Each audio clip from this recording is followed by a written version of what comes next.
പിന്നീട് അവങ്കലേക്കാണ് നിങ്ങളുടെ മടക്കം. അനന്തരം നിങ്ങൾ ചെയ്തു കൊണ്ടിരിക്കുന്നതിനെ പറ്റിയെല്ലാം അവൻ നിങ്ങളെ അറിയിക്കുകയും ചെയ്യുന്നു. പിന്നീട് നമ്മൾ അവന്റെ അടുത്തേക്കാണ് പോകുന്നത്. അപ്പൊ നമ്മൾ ചെയ്ത എല്ലാ കാര്യം നമ്മൾ അവനെ അറിയിക്കുകയും ചെയ്യുന്നുണ്ട്. അപ്പൊ വിശുദ്ധ ഖുർആനിൽ എത്രയോ ഭാഗങ്ങളിൽ ഈ ഒരു കാര്യം പറയുന്നുണ്ട്. സൃഷ്ടാവ് നമ്മളെ അറിയുന്നുണ്ട്, കേൾക്കുന്നുണ്ട്, നമ്മുടെ കാര്യങ്ങളൊക്കെ നമുക്ക് മുന്നിൽ പിന്നീട് വെളിപ്പെടുത്തുന്നത്. ഓരോ സെക്കൻഡും സത്യം പറഞ്ഞാൽ നമ്മളൊക്കെ ഒരു ക്യാമറക്കുള്ളിൽ ജീവിക്കുന്നത് പോലെയാണ്. നമ്മൾ എല്ലാ കാര്യം നിരീക്ഷിച്ചു കൊണ്ടിരിക്കുന്നുണ്ട്, അത് പകർത്തുന്നുണ്ട്.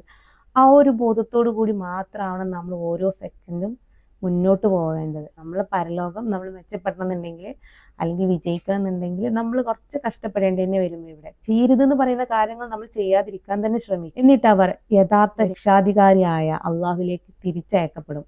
അറിയുക, അവൻ അത്ര തീരുമാനാധികാരം അവൻ അതിവേഗം കണക്ക് നോക്കുന്നവനും അത്രേ. 61-ാമത്തെ ആയത്ത് പറയുന്നത്, അവൻ അത്രേ തന്റെ ദാസന്മാരുടെ മേൽ പരമാധികാരമുള്ളവൻ. നിങ്ങളുടെ മേൽനോട്ടത്തിനായി അവൻ കാവൽക്കാരെ അയക്കുകയും ചെയ്യുന്നു. അങ്ങനെ അവരിൽ ഒരാൾക്ക് മരണം വന്നെത്തുമ്പോൾ നമ്മുടെ ദൂതന്മാർ അവനെ പൂർണ്ണമായി ഏറ്റെടുക്കുന്നു.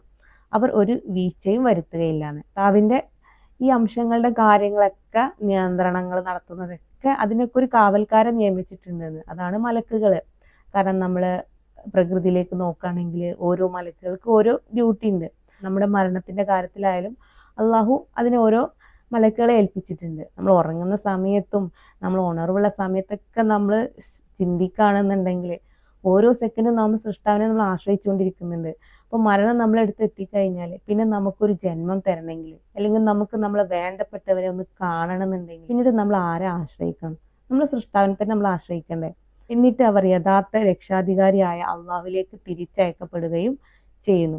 അറിയുക, അവൻ അത്ര തീരുമാനാധികാരം അവൻ അതിവേഗം കണക്ക് നോക്കുന്നവനും അത്ര.